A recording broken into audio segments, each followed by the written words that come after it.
everyone. Welcome to Not Safe for Work. I'm Chloe, your host. I'm also the founder of Chlomosexual Presents, one of the most iconic party series in New York City, as well as a bit of an entrepreneur in the regulated cannabis market and just honestly an entrepreneur at my core. And I'm here to talk to you people with unconventional, interesting jobs who also happen to be hot. Kind of want to talk a little bit about what the other alternatives are that exist in the world outside of working, a corporate 9 to 5 and, how attainable it actually is to get there. So on that note, I'm really excited to bring you a bunch of guests from all different facets of life, all different backgrounds, and all different realms of their journey on their career to having a hot job. And with that, I have my first guest here today. You know her from Tea for Tea Comedy. You know her from Late Stage Live. Everyone, welcome Ella Yurman. Hi. Ella, thank you so much for coming here and being my first guest. Of course. Oh my God, it's so good to see you. I would not have missed it for the world. I'm really excited to have you on here because you're doing some really iconic shit with your life. From the Tea for Tea Comedy, first and foremost, like that is something that I'm really excited to see your show at the Bell House next month. I've heard really good things about it. But Late Stage Live, watched an episode of it. It is very Saturday Night Live for gay millennials and Gen Z who actually have a sense of humor. That's how I would describe it. Thank you. Yeah? Is that? I'll take it, yeah. How would you describe it? When I'm really bad at pitching myself is something I've found out in the last 6 months because I'm now doing something where I have to pitch myself for the first time. So the real quick pitch that when people ask what I'm doing is it's like The Daily Show if everyone was transgender.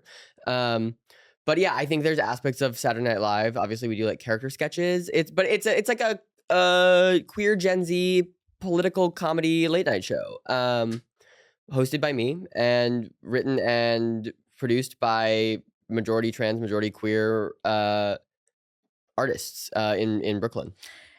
Would you say, if I were to zoom out and ask you what is your career that you're focused on, would you say comedy is, I know that your Instagram bio says writer/comedian, derogatory in parentheses. Well, it's embarrassing. It's embarrassing. Would you say that you're this is what your future looks like we're going to see you on late night stages? Is that the main thing you're focused on right now? Is it more stand-up? I love stand-up so much, but it's definitely not my forte. I hang out with a lot of stand-up comics who are significantly funnier than I am in stand-up comedy. And I've always known that.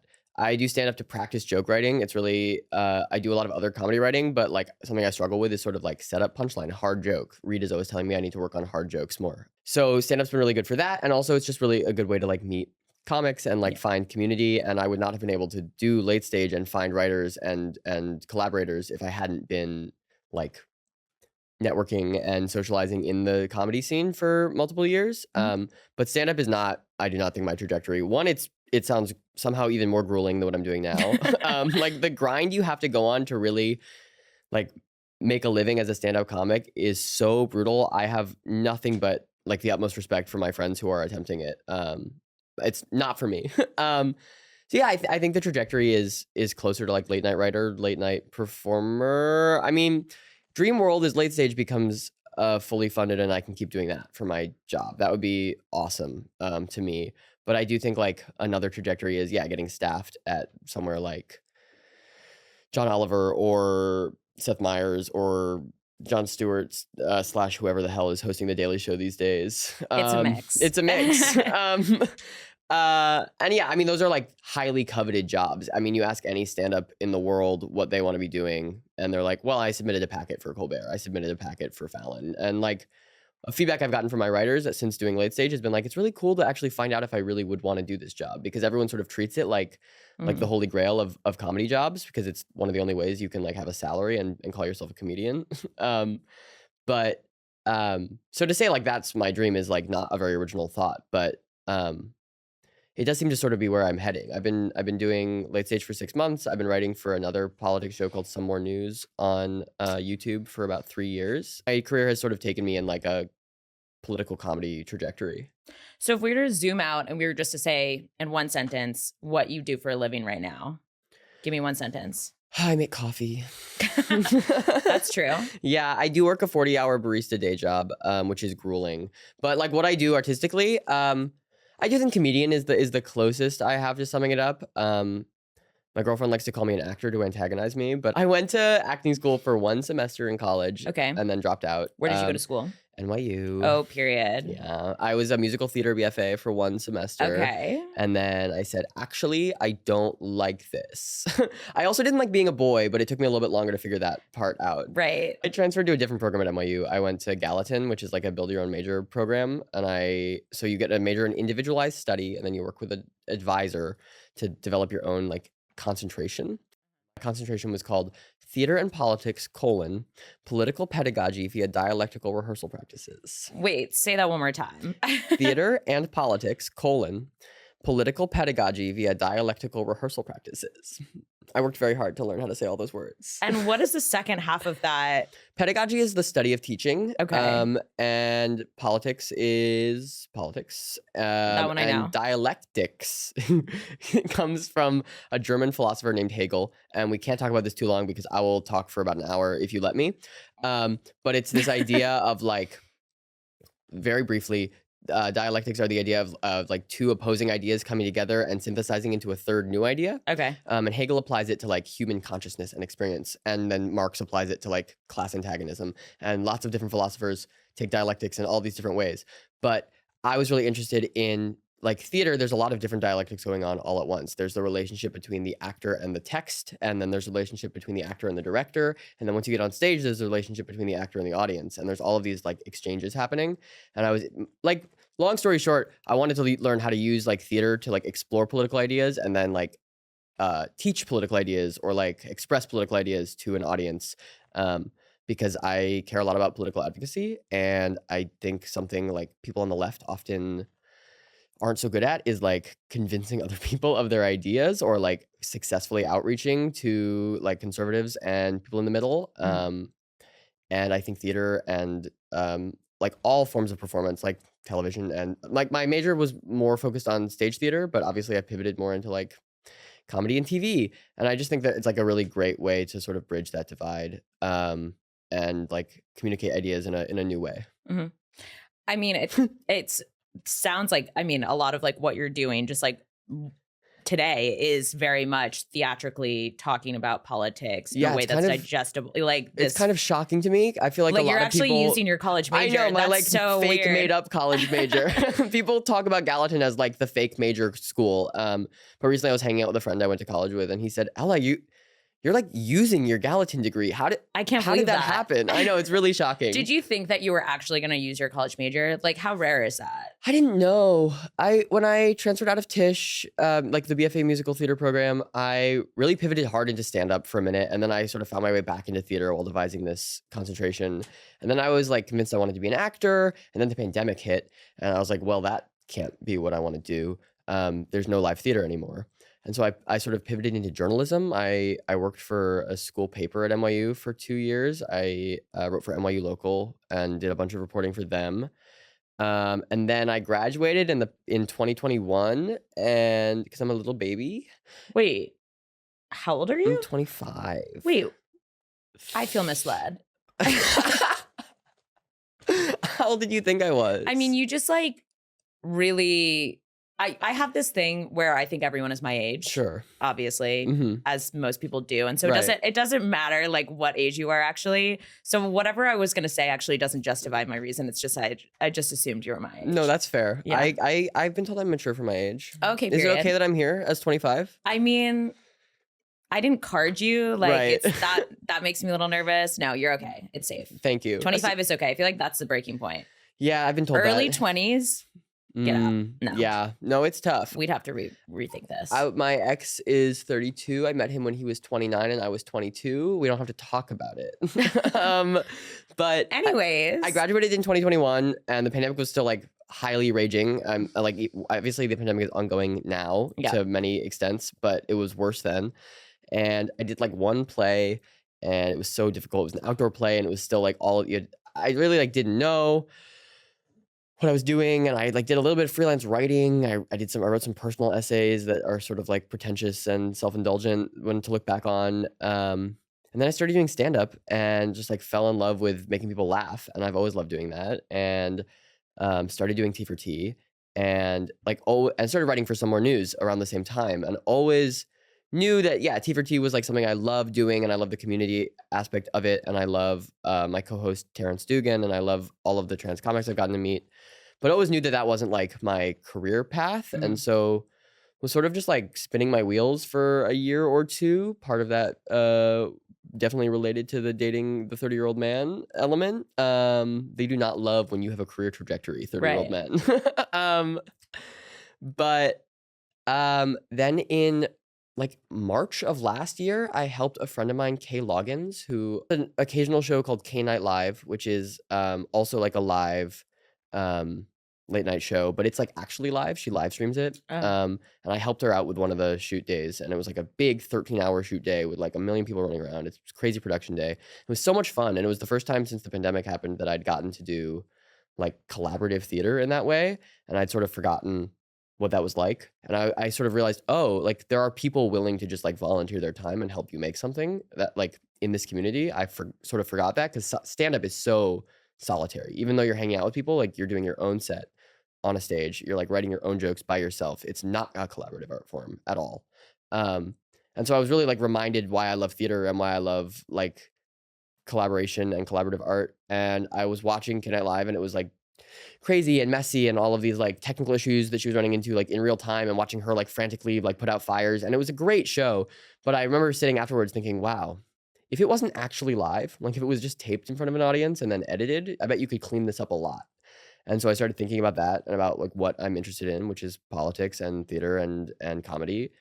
And I thought about like the media I grew up on, which is the Jon Stewart Daily Show, like first and foremost. My parents are both journalists, so I like was raised by nerds. Where are you from? Upstate New York, Rochester. Oh, go Bills. Go Bills. My mom's from Buffalo. Hell yeah. Go Bills. Go Bills. Period. This is actually now a sports podcast. Absolutely. I love the Chicago Cubs, and that is maybe the only other sports team I can name off the top of my head. And I don't know if that's the same genre of sports. No, it's baseball. Okay, perfect. Yeah. Slay. I love that. But yeah, I just started thinking, and then I was like, okay, so I think this is something I sort of want to do. And I pitched it around to my friends for a while, and they were like, that seems like something you could do. And I had to get over the anxiety of like asking a bunch of other people to like work on a project that would mostly highlight me, because I am ultimately the person at the desk. And I reached out to Reed. How'd you get over that? Narcissism, mostly. Okay, perfect. Yeah. I mean, what advice would you give to someone trying to get over that? I think it is truly that like people are more willing to collaborate than you think they are. I've been like really humbled and grateful by how many people are like willing to throw their whole like effort into this project that is like a lot of me.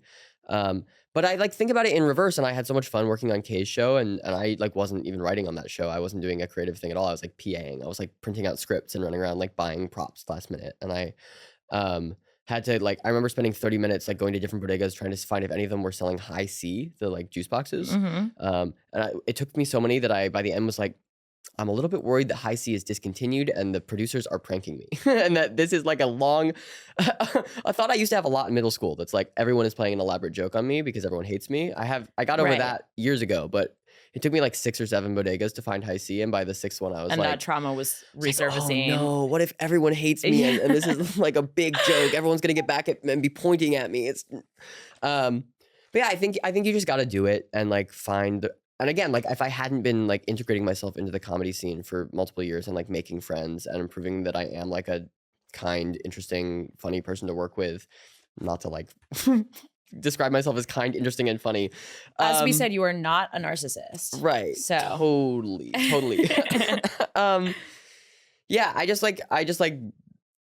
tried. I reached out to Reed Pope, who is my head writer on Late Stage, who we were just talking about earlier, and was like, hey, are you interested in doing something? They just graduated from grad school, and I was like, hey, do you have free time? And they were like, yeah, I would do something. What do you have in mind? And we met at a coffee shop, and I was like, I want to make a political comedy show, and here's my idea. I don't have like a ton of idea right now because I want to work with you as like a creative partner and like really like build this together. And they were super on board like immediately. And we left the coffee shop, and by the end of the night, they had sent me like a Google Doc of like names of writers to reach out to and names of people who we could have like on other aspects later down the line. And I still reference that document like when trying to pull talent and guests. And And then we slowly reached out to writers, and we built like we have a 5-person writing team plus Reed and I.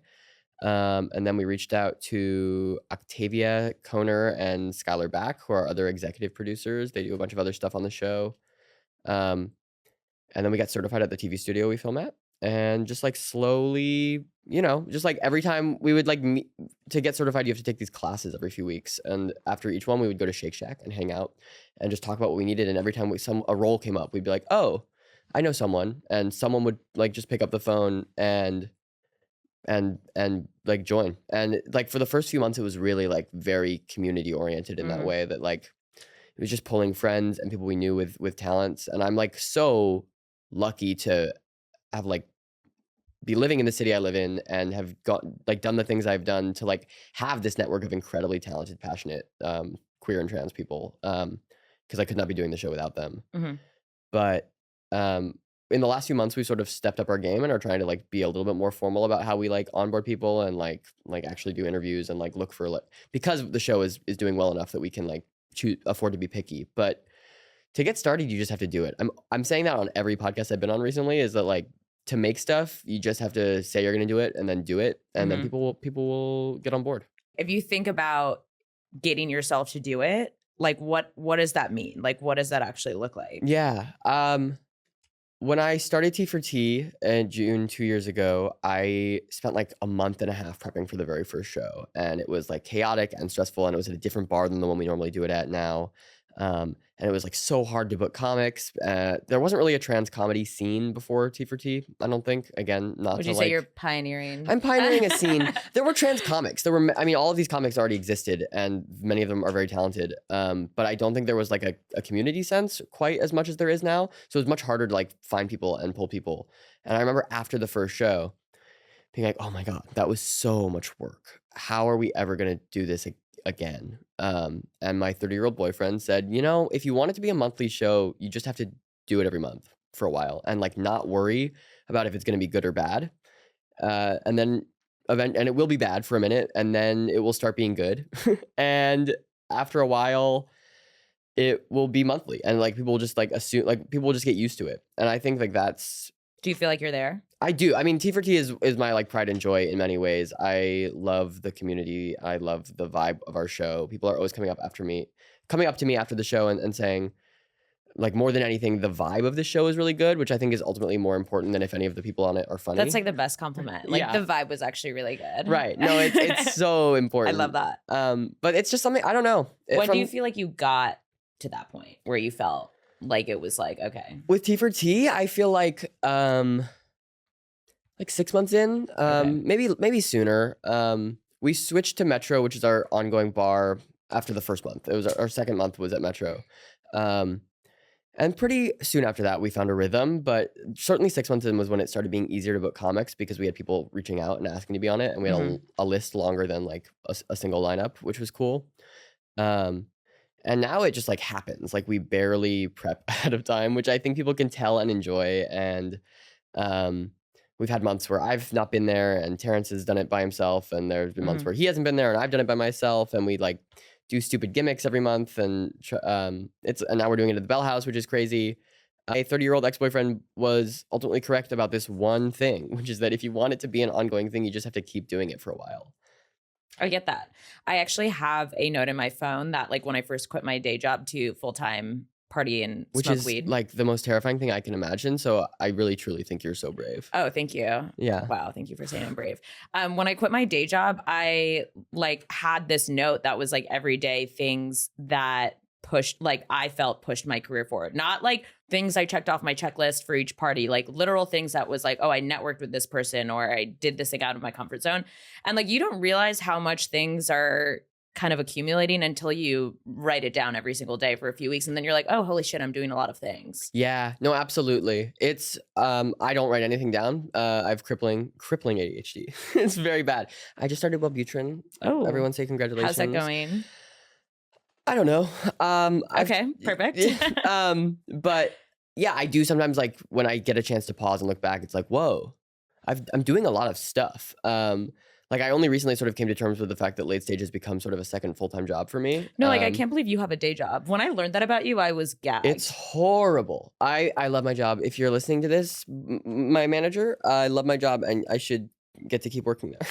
I love that. Well, what's hard about your job though? Because your job is like a 7 a.m. Yeah, I barista 10 hours a day, 4 days a week at a corporate office. I work in the Condé Nast offices, Period. which is the media company that owns like Vogue. Very Devil Wears Prada. Literally Devil Wears Prada. Yeah. I do make Anna's latte every day.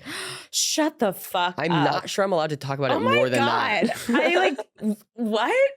What's her order? I don't think I can say. Wait. I'm worried about Okay, being oat milk drone or- strike. Okay. Dairy milk or non-dairy? Dairy. Oh my God. She I can't believe that. She's an ally, but not of the community. Yeah, clearly. She does wear the sunglasses all the time. I mean, Like- I've heard that about her. Yeah. That's wow. Yeah, mostly I'm giving it to her assistant. I don't see her that often. She's remarkably consistent with her order. The exact same thing every day. I mean, 2 or 3 times that's like day. a plot line in The Devil Wears Prada is that Yeah. like she's got this. I mean, the same lunch every day. The same. Yeah, it's the movie is pretty. I cannot good. believe that. Yeah. I'm like, wow. But yeah, it's like all the big media like it's the only marketable, like profitable media company left in the entire world to some extent. But so I'm there at 7 a.m. till 5 p.m. 4 days a week. And it is just like, yeah, I'm on my feet 9.5 out of those 10 hours. And then when you do have to wake up at 5:45 to get there because I live in Bushwick and Condé Nast is in the World Trade Center in Fidei, which is far away. You and know. when you do like a comedy, like a T4T on like that was like a Monday, right? So yeah, I'll like sometimes, I mean, even right now, like I got up at 5:45 this morning. I went to work, started at 7, got off at 5, went home for like 10 minutes and then walked here. And Thank God you live close to here. thank God. No, but sometimes I'll do shows that are like uptown or even Thank T4T. you so much for coming here. T4T, like I had T4T yesterday and I got home at like 11:30 midnight. Mhm. And then, yeah, I woke up at 5:30 to get to work. So I'm really like, the answer of how I do a day job on top of all this is that I am just not sleeping, Yeah, which okay. I like fundamentally know is pretty unsustainable. Mhm, yeah. And my body knows that too. And that's why every 3 or 4 weeks, I like crash and burn and get really sick for 4 days in a row. Right. So it's not ideal. No, totally. 9 out of 10 doctors will say it's not ideal. And the 10th doctor sounds like an idiot, if I'm being honest. So that's so funny. I mean, I was in the same place like 5 months before I quit my job where I was getting sick every 3 weeks. Yeah, it's brutal. It's just I like started not taking sustainable. zinc. Not that this is the solution. So you should be sleeping. Right. But I did start taking these like zinc and elderberry gummies. Interesting. And I haven't gotten sick since. And I didn't start sleeping for a couple of months. I mean, I'm still Right. kind of not really. I Sure. mean, Are you sleeping more? I'm sleeping a little bit more because I Please don't God, have a day job. tell me there's a light at the end of the tunnel. I think the thing that is why I'm sleeping more is like my job now, there's so much of it that I get home at 4 or 5 in the morning and I'm just Sure. making my own schedule. Like it's okay if I sleep in, like my job, like I throw a party that ends at 4, I don't get home till 6. Right. Sure. So it's No, like that- I just right. have to be allowed to sleep. But then you have to crash after that. yeah. It's nice to be your own boss. Yeah, no, it's scary. I'm not sure yet, but I do keep thinking like once we do make enough money that late stage can be my full-time job, God Yeah. willing. I don't think I'll get less busy because I think as soon as that happens, we'll start trying to make it more often. Right. Right now it's once a month. The well, that's dream what would be happens. once a week. I quit my job and now I'm throwing 9 parties between now and June 25th. I know. You're doing so much this month. My God. I know. It's because then you have crazy. the time. So you're like, well, No, I know. June Might is as well fill busy it with for me something. as well. It's the only time cis comics will book trans people. I didn't say that, Right. but it is true. So yeah, June is a crazy busy month. I'm sure for you as well as a queer. yeah, as queer a gay party, person. Yeah, queer It's party busy for person. all gay people, honestly, regardless Truly. if you work in the space or not. There's Right. a lot to go to. There's a lot to do. Gay people have things to do. Yeah. Question for you. Yes. When you were a child, yes. pre-NYU major that I can't remember exactly That's the title. okay. Yeah. I barely can. And some of the words, honestly. Mhm. What did you want to be when you grew up? Like, what did you Yeah. aspire to? So when I was really little, I wanted to be a particle physicist because I thought atoms were cool. How little? Like 9 or 10. It's crazy at 9 or 10. No, then I like went to high school and found out that actually physics is a lot of math, and I do not like math. That's what I like about physics. Interesting. Yeah. I was in all the advanced math classes, but I probably shouldn't have been. I struggled my way through high school. Okay. Like I got like B's, maybe C's by the end. It's because like early on I was like an advanced kid in like all the advanced classes, and then when high school classes actually started to get difficult, I didn't want to ever switch down because all my friends were in like I'd been with the same people the whole time. I didn't want to suddenly drop a class and be around people I didn't know. So I just sort of like failed my way through high school. Perfect. Copied a lot of my physics homework off of my friends in the morning. I got really good at writing really fast. And how is that skill translatable? It's really not. Okay. I barely handwrite at all these days. How often are you It's handwriting painful. anything? No, It like, hurts my hand. It literally, I have a journal, but it's strictly on my computer because, like, what am I supposed to do? Like, get a hand cramp after 3 sentences every time? That was really my problem with journaling for a long time, is that I don't like my handwriting and it hurts to do. Yeah, I don't like my handwriting either. And I rush through it because I like hate, right, because it's exhausting. Yeah, it's exhausting. It's literally so exhausting. But once I figured out that physics was hard and not just like thinking about the ideas and you have to actually like do stuff, I pivoted really hard to musical theater. And then I really thought I was going to be like a musical theater actor. Do you sing? I do. I mean, not so much anymore because I smoke a lot of weed now. And What? I mean, I've never done a drug. Ella just hosted my 420 party. That is true. It was a lot of fun. It was so much fun. You did musical theater. Were you smoking weed at that point in high school as well? I did not do drugs or drink in high school. I was like a straight edge little nerd boy. That's kind of iconic. Who looked a lot like if Timothy Chalamet was like a little bit uglier. That is like I feel like that's what Timothy Chalamet just like looks like to begin with. You know what I mean? Like Timothy Chalamet looks like Timothy Chalamet, but a little bit uglier. Yeah, that's fair. I like also was like trans and didn't know it, so like my whole like vibe was off. I didn't know how to dress or stand or hold myself or really behave, and so like throwing myself into a character on stage was like the only way I like understood. But even then, like I was getting cast as like the goofy sidekick character because I like what obviously, shows did you do? I did How to Succeed in Business Without Really Trying. I played Bud Frump. Daniel Radcliffe was on the Broadway. Okay, absolutely. I recall. And that was maybe his debut, also Darren Criss. But Darren Criss after ironic. Daniel Radcliffe, and then there was like a whole article that came out that like Darren Criss did it like a little too good. Awkward. Darren Criss, the ultimate queer bait. Darren Criss was a better Harry Potter also. Oh, I'm sorry that took me a second to resonate. Okay. To be honest, that is important. The Harry Potter culture, musicals. Yeah. Harry Potter musical was deeply important to my culture. Do you know that the person who played Ron and the person who played Malfoy got married? Absolutely, I do. Absolutely, I recently learned that. That yeah is groundbreaking, honestly. Yeah, Joey Richter, Lauren Lopez. I got those names off the top of my head. You know what?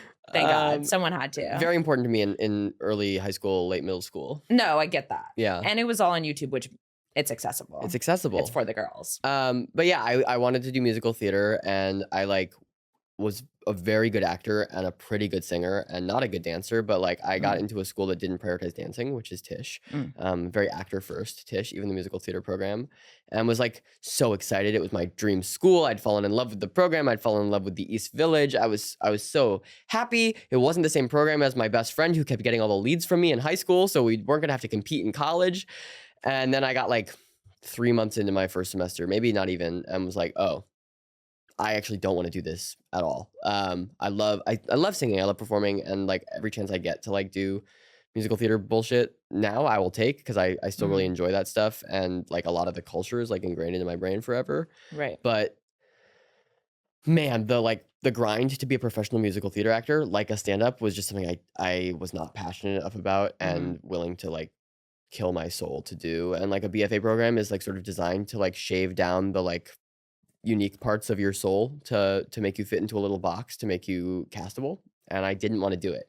So I transferred out after my first semester, and then 3 months after that realized I was not a cis man.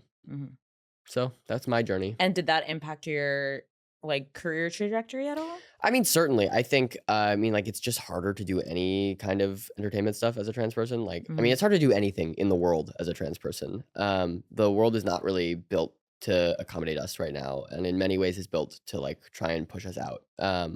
But certainly like it really solidified that I wasn't going to do musical theater. Like I can't imagine doing a musical theater BFA as a transitioning trans person. I know people who did. Some of my best friends did, and I think like they're much stronger than I am. Can you elaborate on why? Because it's so like about like fitting you into a little Into box, the and like a right. lot of those boxes are like gendered boxes, because like musical theater roles are like you're either the girl ingenue, or you're like the leading man, or you're like the funny fat girl, or you're like the Right. like short guy with like a weird mustache, and like Right. those are the 4 roles. And it's like what In isn't every musical ever written. right, every musical ever written is those 4 roles and no other characters. And I don't think like Rodgers and Hammerstein, I think if you had said the word non-binary to them, they would have both had strokes on the spot. Maybe. Maybe. Or maybe they would have written a beautiful musical about it. We can dream. And that's not to say there aren't like spaces for musical theater or spaces for trans people in musical theater. Like I think a lot of people I know are really like pushing the form. Esther Fallick is a performer I really love, and she's like really like pushing the envelope with what like trans musical theater can mean. And there was just a big trans musical theater cabaret at the Green Room 42. And I was just in a musical theater cabaret 54 Below, which is not a trans cabaret, but a lot of queer and trans people were in it. Yeah.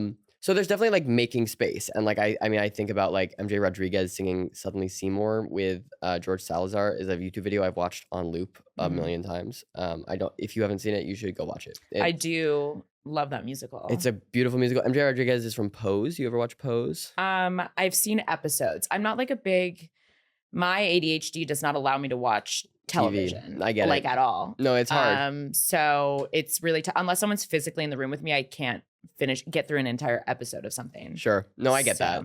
I'll sit down with you and make you watch Pose. Okay, I would love to. Someone who apparently was in Pose came to one of my parties, and everyone freaked out. It was one of my very early parties. Exciting. Do you remember who? No, I couldn't, because I didn't know who they were. Sure. So Totally. I was like, oh, that's cool, but I Yeah. was like, I don't know. No, for sure. But yeah, there's like definitely like a growing trans musical theater community and space, but the BFA program, like space specifically, is like I think more toxic even than the musical theater industry at large, and I just like could not have done it. And so I'm really grateful to have been at Gallatin, which is like kind of like a bullshit ooh like amorphous program, which I love and really value, and I think everyone I worked with there is awesome. And I love it. Yeah, certainly my transness has impacted like the kind of work I do. Right. It also like really like woke me up. I mean, I was like waking up to politics anyway with Trump getting elected and stuff. Trump got elected my senior year of high school. So I was already sort of like coming to terms with that. Where were you? I went to bed and they hadn't called Right, because it. it's still like, And it was I so woke late. up and was like, my mom was like, no. Yeah. But I remember being in college freshman year when the Charlottesville protests happened, the like Unite the Right rally with all those neo-Nazis. And that was really a wake-up call for me of like, whoa, there are like real Nazis in this country still. And so my like big entry into politics was sort of through anti-fascism first. And then I like through anti-fascism found like anti-capitalism and a lot of other stuff. And then as I was doing that, I was also coming to terms with my gender identity. And so like queer theory and queer community and queer solidarity stuff sort of just like got mixed in there. And now like a lot of the work I do is about like that intersection of like class politics and queer politics and yeah, like gender politics.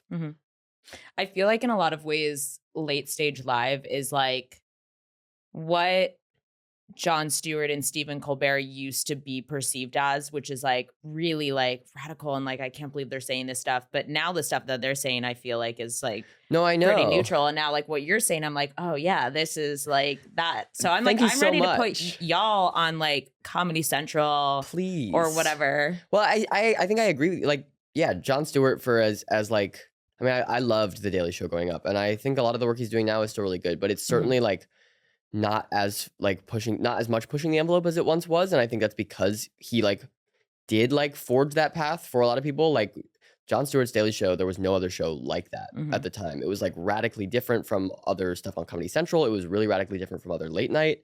And like the stuff he was saying about politics and like taking swings at both Democrats and Republicans was like radical at the time. And I think the culture, the Overton window has like shifted as over the last 20 years. Like naturally progressed to the point where, yeah, John is maybe no longer quite as like radical as he once was. And I don't think like we can really fault him for that. Like, I just like don't have high hopes. You know, I'm just like not going to set my expectations for a middle-aged cishet white guy very high, even if it's like a funny, like talented, smart one like Jon Stewart, who I very much respect.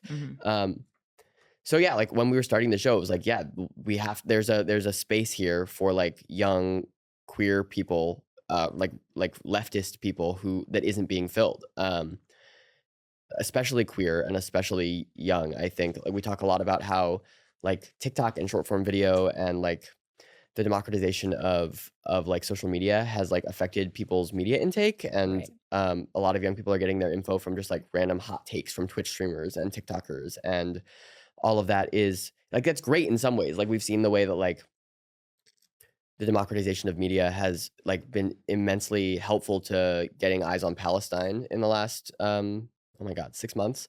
But yeah, I mean, that's been amazing. Like being able to have like Palestinians have the ability to like show the world firsthand, like what is happening to them. And that's been amazing. But it also means that like teenagers are getting their political opinions from just like any rando with an iPhone. And so there's like not a vetting process, and there's not like I don't know. And like, maybe your personal like media hero is great, but maybe not. And so we talk a lot about like accountability, and we have like a fact checker on our team, and we work. I mean, I vetted very hard like the people I work with, and I make sure that like every episode we write is a collaborative effort between everyone. So it's not just like one person's opinion kind of being pushed through. It's certainly not mine. And that's something that I'm always really interested in as well. Like true of all the shows, right? Like people think of it as like Jon Stewart and his opinions, but like he has a team of writers like giving him these opinions, and the shows don't ever really explore that. And I think something we're interested in doing is like as we grow and like find our voice and find our footing, is like sort of queering the format in general, and like exploring like what it means to be a host with a bunch of writers giving you material. Yeah, lots of stuff going on there. But I would like to think that if/when John finds out about us, he will think we are carrying on the torch that he lit. Do you think he knows about y'all? I think it's only a matter of time. I think the like artistic scene we operate in is not that big, all things considered, and we've gotten a lot of buzz like online, and we are making 50,000 Instagram followers. 50,000 Instagram followers. I peeped that yesterday, and I was like, it's oh my crazy. God, that's like a lot of people. I know. I think they're all teenagers. I mean, that's good. Honestly, someone has to shape the youth. Someone has to shape the youth, and it's going to be me. Yeah, I mean, I don't trust anyone else, so thank God. I have some rapid fire questions for you before we wrap up. Yeah, thank God, because I feel like I've been rambling a lot, so it'll be good to. Well, I did bring you on here to interview you. That's true. That's true. I forgot. Luckily, you've done a great job. Here? Yeah. Oh my God, I totally forgot. Okay. Couple of rapid fire questions. Are you ready? I'm so ready. I'm nervous. Okay. It's like a quick answer. Rapid fire. Okay. Okay. Right. Coworker hookups or painful coworker crushes that never amount to anything? Coworker hookups. I hate painful crushes that never amount to anything. I think that's the worst thing in the worst. So I will always pick coworker that's like hookups. The worst, most painful and thing. like, especially if you're gay and making art, like you're gonna fuck your friends. Like, what are we doing? You heard it here first. You're gonna fuck your friends. Like, get over yourself. You're not special. Just have sex with your friends. Period. Love it. Great advice. I'm so glad that you're shaping the youth's perspective on things. Oh no, I've made a terrible mistake. Okay. Quiet quitting or loud dramatic quitting? Loud dramatic quitting. Absolutely. Quiet quitting is just a word bosses made up for doing your job and not doing more than you're being paid to do. I've been thinking about this a lot in the context of my job, where I'm getting criticized for not like going the extra mile. And it's like, you're paying me $20 an hour. Why the fuck would I go into the extra mile? Right. You want me to go the extra mile? Pay me for the extra mile. When we say loud dramatic quitting, like, I think there's like a really fun narrative around like really like burning an office down, like tipping file cabinets over. I think if I tried to burn the World Trade Center down, I might get in a lot of trouble. That's a sensitive building. That's actually really fair. Yeah, they did not take kindly to that the first time. Anyways, moving on from that one. Okay, working remote or working in person? It depends on what you're doing. Like right now, I would give anything to have a remote job. I hate food service and I hate having to get up, but like, conversely, all of my writers meetings for late stage are remote, and I would give anything to do those in person because like art and like something I like care about, I always want to be in person. So serve Anna her coffee virtually. Right. But we should invent digital coffee. That would solve a lot of problems. I mean, here we go. That's a hot job. What was your first job? My first like real job, I worked at Shake Shack for about 6 months. It was horrible. Okay. What Truly was awful. The grease. I got 70% off at Shake Shack. When I was working there, I used to eat there constantly. Made me feel very gross. And yeah, I would come home smelling like fry oil in a disgusting way. I had to throw out some of those clothes because they just became permanently French fry smelling in a really miserable. And now I just smell permanently of coffee, which is way less offensive. I think that's kind of hot. I don't know. Thank you. Coffee smells really good. Yeah, after 10 hours, I do smell like coffee and sweat in a major way. I mean, that's my love language. Okay. One job you'd never do again. Is this the same answer? Probably. I also used to like camp counselor a lot. Sleepaway in like high school. No, like day camp. Okay. And it was like rich kids. Okay. I like worked at a Percy Jackson camp in Park Slope once. Percy Jackson, like the books. Okay. Percy Jackson and the Olympians. So it was like Greek god, demigod themed. But it was like people who live not Park Slope. It was Central Park, perhaps. No, maybe it was Prospect Park. One of the parks. Okay. But it was like people who lived like right on the park in like a really majorly rich way, and like they're 6-year-olds. And I will never work with rich 6-year-olds ever again. Right. I've heard that about rich 6-year-olds in particular. Yeah. Yeah. Okay, last question. Okay. Your hottest job. My hottest job. I think it's the one I'm doing now. Like I really do think late stage and T for T are like deeply sexy. And it's interesting. Late stage, I get a lot of comments on my appearance in the videos, which is funny because like we're not marketing it as like a sexy show. But it is. Thank you. But like stand up, I am doing like a lot of sex comedy. So like all of my comments are about my appearance and like the joke I'm telling. I like all in of my stand up is way? Mostly. Okay. Yeah. I mean, you get the like transphobia that comes with being trans on the internet. But like, yeah, all of my stand-up jokes that I post are horny jokes. And so that is just something I've come to accept. I mean, I've seen your Twitter. That's true. My Twitter is good. It's either like a lot of horny posting or suicide jokes. And there's like not an in-between. There's like not an in-between, and my audience likes both. Overlapping, yeah. Yes, I've that's noticed that when you really find the money. But I read your tweets on Instagram. Oh my God. Because I'm not like I like lurk on Twitter, but I don't like follow anyone. I'm just secretly on Twitter. So you surface. I mean, maybe I should start following people. Maybe I should start posting more tweets on Instagram.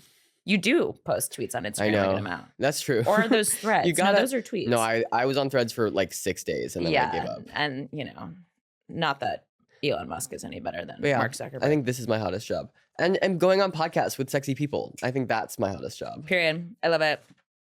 Ella, you're a queen. Thank you. So are you. Thank you so much for coming. Thank you for having me. Talking about being hot. Of course. And working many hot jobs. I do my best. Anything to promote? Yeah, if you want to follow me on the internet, I'm ella.yurman on Instagram. I'm Ella Yurman on X, formerly known as Twitter. I'm Ella Yurman on LinkedIn. And then late stage, add me on LinkedIn. Get me a different job, please. Yeah. And then Late Stage Live is Late Stage Live on Instagram, TikTok, Twitter, and YouTube. And then especially if you want to like help support the show and help me quit my job, patreon.com/latestagelive. If you give us money, you get access to my podcast that I do with Reed, and we bring on guests sometimes. You get BTS footage, you get your name in the credits, you get other fun stuff. Yeah. That's a perk. It's cool. Yeah. That's really slay. That'll be worth something one day. One day. Yeah, I love that. We can dream. Icon. Well, thank you so much for coming. Thank you for having me. Slay. Not safe for work. Not safe for work.